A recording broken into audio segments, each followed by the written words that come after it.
पत्नी के अलावा एक पराई स्त्री संग संबंध बनाना पाप नहीं। यमराज की इस कथा में है उल्लेख। चलिए जानते हैं इसी सवाल का जवाब एक कथा के माध्यम से। हिंदू धर्म में पति पत्नी के रिश्ते को एक पवित्र बंधन माना जाता है, जिसकी अपनी मर्यादा होती है। पति पत्नी में से अगर कोई एक व्यक्ति भी इस मर्यादा को पार करता है, तो उसे पाप लगता है। इसके अलावा स्वर्ग लोक में मौजूद उसके पूर्वज भी उससे नाराज हो जाते हैं। शास्त्रों में बताया गया है कि शादीशुदा व्यक्ति को केवल अपनी पत्नी के साथ शारीरिक संबंध बनाने चाहिए। अगर व्यक्ति किसी पराई स्त्री के साथ संबंध बनाता है, तो उसे पाप लगता है। लेकिन आज हम आपको शास्त्रों में बताई गई एक कथा के माध्यम से उस एक परिस्थिति के बारे में बताने जा रहे हैं, जिसके अनुसार व्यक्ति अपनी पत्नी के अलावा भी केवल एक स्त्री से संबंध बना सकता है। इससे न तो उसे पाप लगेगा और न ही उसके पूर्वज उससे नाराज होंगे।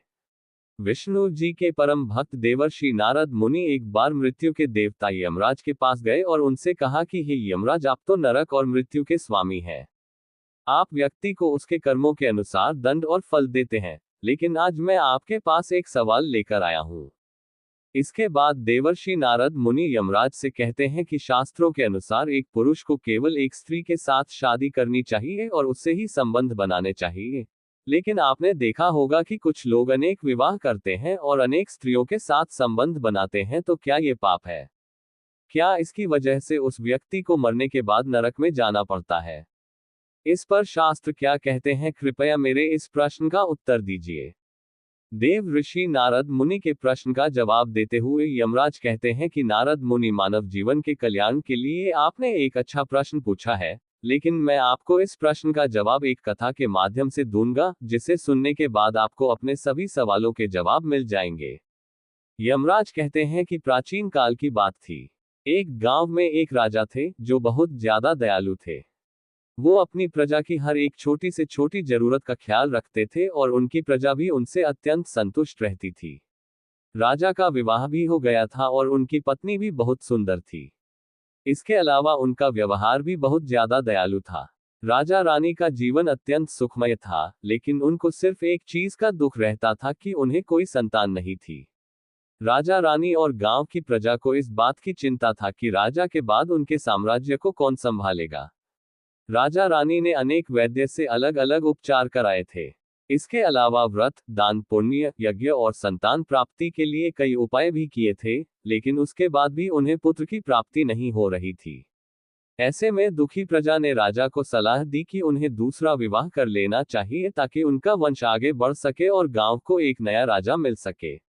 लेकिन महाराज अपनी पत्नी से अत्यंत प्रेम करते थे, जिसके कारण उन्होंने दूसरा विवाह करने के लिए मना कर दिया।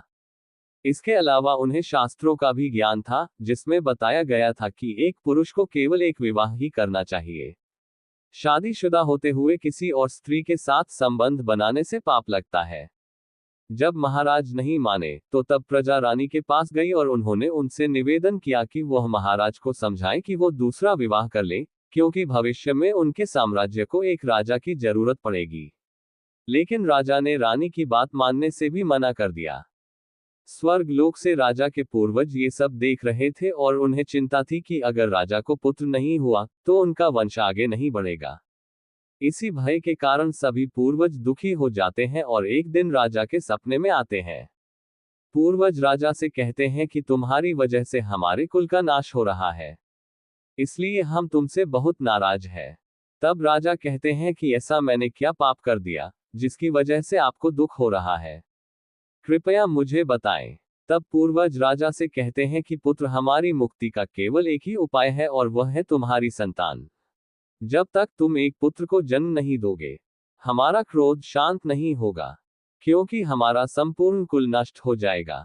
इसलिए हम तुमसे विनती करते हैं कि तुम दूसरा विवाह कर लो। लेकिन राजा अपने पूर्वजों की बात को भी इनकार कर देते हैं। जब राजा नहीं मानते हैं, तो तब सभी पूर्वज यमराज के पास जाते हैं और उन्हें पूरी परिस्थिति के बारे में बताते हैं। पूर्वजों की विनती पर यमराज धरती पर आते हैं और एक साधु का रूप धारण करके राजा के दरबार में जाते हैं। राजा साधु को देखकर अत्यंत खुश होता है और उन्हें भोजन कराता है और उनसे पूछता है कि आपके यहाँ आने की वजह क्या है। साधु राजा से कहते हैं कि मैं यमराज हूँ, जो तुम्हारे पूर्वजों के कहने पर तुमसे मिलने आया हूं। यमराज राजा से कहते हैं कि तुमने अपने पूर्वजों को नाराज कर दिया है, जिसके कारण तुम्हारे कुल का विनाश हो जाएगा। मरने के बाद तुम्हारी दुर्गति होगी और तुम्हारी आत्मा को मोक्ष की प्राप्ति भी नहीं होगी। तुम्हारी आत्मा जीवन भर यहां वहां भटकती रहेगी। तब राज यमराज से कहते हैं कि मैं विवश हूं, क्योंकि शास्त्रों में बताया गया कि एक व्यक्ति को केवल एक बार ही विवाह करना चाहिए और उसे अपनी पत्नी के अलावा किसी पराई स्त्री के साथ शारीरिक संबंध नहीं बनाने चाहिए। ये सब जानते हुए अगर मैं दूसरा विवाह करता हूं तो मुझे पाप लगेगा। पाप का भागी बनने से अच्छा है कि मैं जीवन भर पुत्रहीन होकर रहूं। इसके बाद यमराज कहते हैं कि हे पुत्र, एक पुरुष दूसरा विवाह कर सकता है, लेकिन उसमें उसकी पत्नी की रजामंदी होनी चाहिए। अगर पत्नी अपने पति को दूसरा विवाह करने की इजाजत देती है, तो ऐसे में व्यक्ति दूसरा विवाह कर सकता है और उसे पाप भी नहीं लगता है। शास्त्रों में भी बताया गया है कि अगर किसी पुरुष को पुत्र की प्राप्ति नहीं हो रही है और उसकी पत्नी उसे दूसरा विवाह करने की इजाजत देती है ताकि उन्हें संतान की प्राप्ति हो सके, तो इस परिस्थिति में व्यक्ति को पाप नहीं लगता है। यमराज की बात सुनकर राजा का मन प्रसन्न होता है और वह उनका आशीर्वाद लेकर अपनी पत्नी के पास जाता है। राजा अपनी पत्नी से दूसरा विवाह करने की अनुमति मांगता है।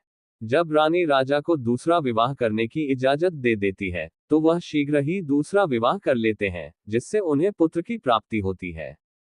राजा के इस फैसले को देखकर रानी, प्रजा और स्वर्ग लोक में मौजूद राजा के पूर्वज भी प्रसन्न हो जाते हैं और यमराज का धन्यवाद करते हैं। इस कथा के माध्यम से यमराज देवर्षि नारद मुनि को बताते हैं कि किस एक परिस्थिति में व्यक्ति दूसरा व्यवहार कर सकता है और उसे पाप भी नहीं लगता है।